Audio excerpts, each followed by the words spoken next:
የኢትዮጵያ ስነ ምህዳር በሻይ ልማት ተስማሚነቱ ተመራጭ ቢሆንም ባለፉት በርካታ ዓመታት ግን ከዘርፉ የተገኘው ጥቅም እዚህ ግባ የሚባል አይደለም። ማሳያው ከ4000 ሄክታር ባልበለጠ መሬት ላይ ያለው የሻይ ልማት ነው። ዓመታዊ የውጭ ምንዛሬው ሲታይም ከ3 ሚሊዮን ዶላር ፈቀቅ ማለት አልቻለም። አሁን ግን ይህንን ደካማ የዘርፉ የልማት መልክ ለመቀየር መንግስት ቁርጠኝነት ወስዷል። እንደ አሳቡ ዳባና ፋኪያ ጀማል ያሉት ደግሞ ከውጤቱ የመድረሻ ጉዞን ያቀናሉ።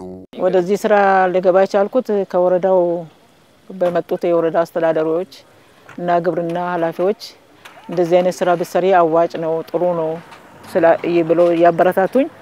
ከዛ ወደዚህ ስራ ገባሁኝ። ከገባሁኝ በኋላ ደግሞ ያስከውን ነገር ማጠንከርና ለፍጻሜ ማድረስ አንድ ነገር ስለሆነ ተበራታች የሰራውበት በአጋጣሚ ደግሞ ጥሩ ሆኖ ይዟል። ሻይ ተወዳዳሪ የለው ጥሩ ምርት ነው።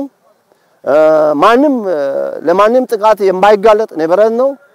ሻይ ማለት በወቅቱ ከተለቀ በሳይንስ ተከላም ሆነ ከተከላ እስከ ለቀማ በሳይንሳዊ መንገድ ከተለቀመ ምንም ችግር የለም። እንኳን ከኔ ተርፎ ለሀገር ለመንግስት ይሆናል። የሻይ ምርት እንደ ሌሎቹ ምርቶች ምቾት ፈላጊ አይደለም። በተጎሳቆለ በአሲዳማነት በተጠቃና ተዳፋት በሆነ መሬት ሳይቀር የመልማት አቅም አለው። ከዚህ በመነሳትም መንግስት ከዘርፉ ሀገር ማግኘት ያለባትን ገቢ ማሳደግ የሚያስችል ልምድን በማዳበር ወደ ስራ በመገባቱ ውጤት እየታየ ነው። አንዴ ከተተከለ ደግሞ 30-40 ዓመት ምርታማ ነው የሚሆነው ማለት ነው።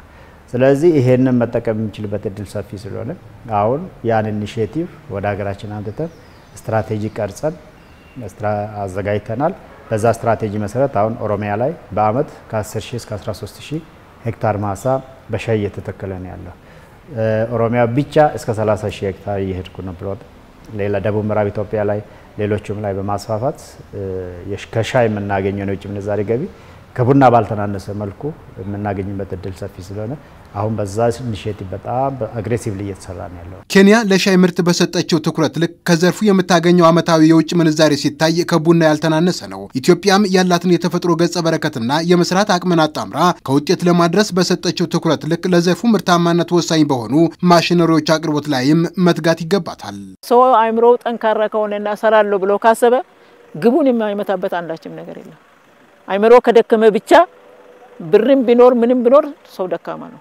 ስለዚህ ሰው ጸንቶ ሰራለሁ ብሎ ከሰራ የፈለገውን አይነት ስራ ቢሰራ ጥሩ ይሆንለታል ብዬ ገምታለሁ። ትራክተር ያስፈልጋል፣ የተለያዩ ማሽኖች ያስፈልጋል።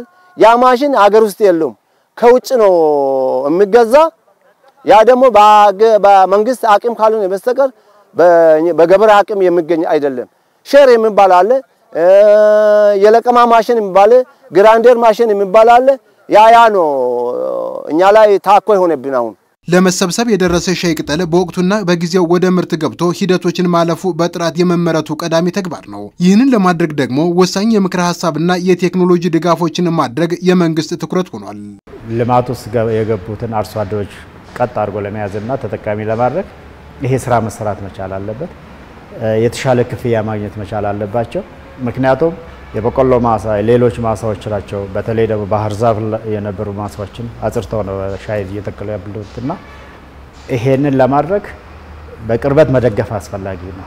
አሁን እንደ ባለስልጣን መስሪያ ቤት ፖሊቲን በማቅረብ የተለያዩ ግብዓቶችን በማቅረብ በተለያየ ጊዜ ስልጠናዎችን ተከታታይ ስልጠናዎችን በመስጠት እንዲደገፉ ያደርግነን ያለ ነው። የሻይ ማቀነባበሪያ ማሽነሪዎችን በሰፋፊ ማሳዎች አቅራቢያ ተደራሽ ከማድረግ በተጓዳኝ ከዚህ ቀደም እየሰሩ ባሉ ሌሎች የማቀነባበሪያ ፋብሪካዎችም በዘርፉ የተሰማሩ አርሶ አደሮች ምርቶቻቸውን ተደራሽ እንዲያደርጉ ተሰርቷል። ለውሽውሽና ለጉሞሮ የሚያቀርቡ አርሶ አደሮች አሉ።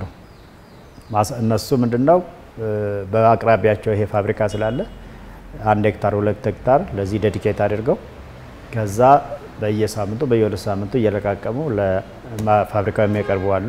እነሱ ከሞላ ጎደል ተጠቃሚ ናቸው፣ ልምድም አላቸው። ያንን ግን ማጉላት ማሳደግ ተሞክሮውን ደግሞ ቀምረን ለሌሎች ማስተላለፍ ላይ በጣም ስራ እየተሰራ ነው ያለው።